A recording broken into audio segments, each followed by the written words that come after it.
Is Destiny 2 worth playing in 2024?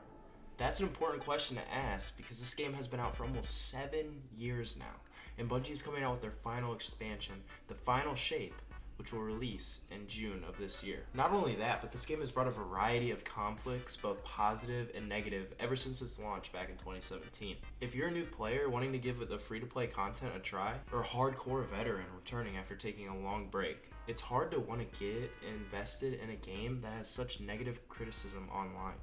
Even though Destiny 2 has gone through such negative criticism, why is it that there's always 40,000 or more players playing this game at a single time? Over the past couple weeks, I've gotten a chance to jump back into the game as a solo player and stream it on my YouTube channel, which you guys should subscribe to.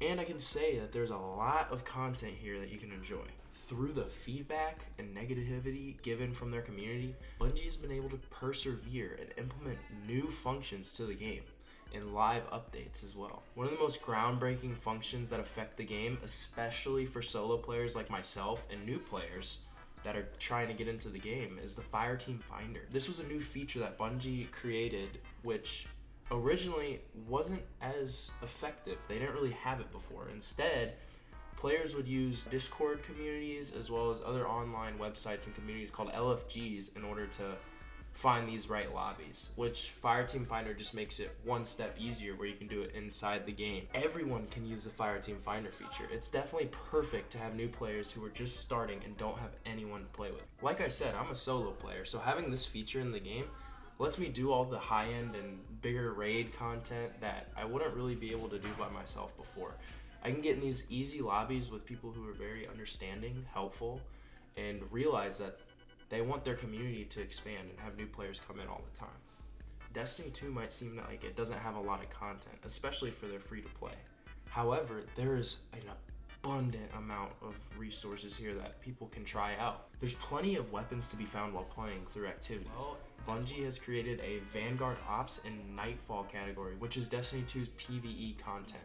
If you're looking for PvP activities, you have unranked as well as competitive game modes, and weekly rotators that come in like Iron Banner, which is a 6v6 activity. There's Trials of Osiris, which is home to all the sweats. I would stay away from that at first, but if you're trying to get toxic, then Trials might be for you. And there's also Crucible Labs, which is a cool playlist that has new game modes every week. As a PvP player, I want to see new activities that are put in the game, and Bungie's putting it in the right step of direction when you have a labs game mode where there's something new every week that the players can try, and if they like it, they'll start talking about it, and then maybe it'll become a game mode.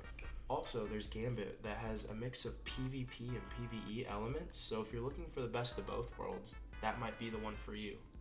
It's free and everybody can use it, even though there's might be a limited amount of maps, but still fun nonetheless. Free-to-play players also have access to the Prophecy Dungeon, which is sort of like a mini raid if you're familiar. Personally, I like dungeons if I'm trying to do PvE content because they're not as long. You can also, there's ways to solo them, so if you don't really want to play with other people and you want to master certain dungeons, that's always an option too. Destiny 2 decided to bring back old Destiny 1 raids that are, one, available for all free-to-play players, which include Vault of Glass, King's Fall, and Crota's End. Those are your more high-end content, which have usually 6 players playing at a time.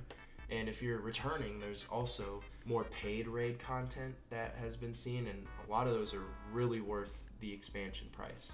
After spending a lot of time on the game this month, I've noticed that most of the content I've been playing is the free content that all players have access to. There's a lot of content offered here, and potential for the community to grow larger than it's ever been, especially with the Final Shape just around the corner. Furthermore, there's plenty of Destiny 2 streamers and YouTubers out there like Astacross, Sweatsicle, and Sir Demetrius, just to name a few. But there's plenty of new content that's being released day after day, and it's growing the Destiny 2 community. And that content I'm making right now. So if you like this content, make sure you subscribe.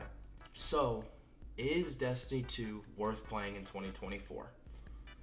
Well, yeah, I think it is. I think you should try it, even if you're brand new or you're returning after a couple months. There's so much free content here. I even play the free content all the time. After spending a lot of time on the game this month, I've even noticed that most of the content I've been playing as a returning player has been the free content, and I've probably dumped over $200 on this game or more.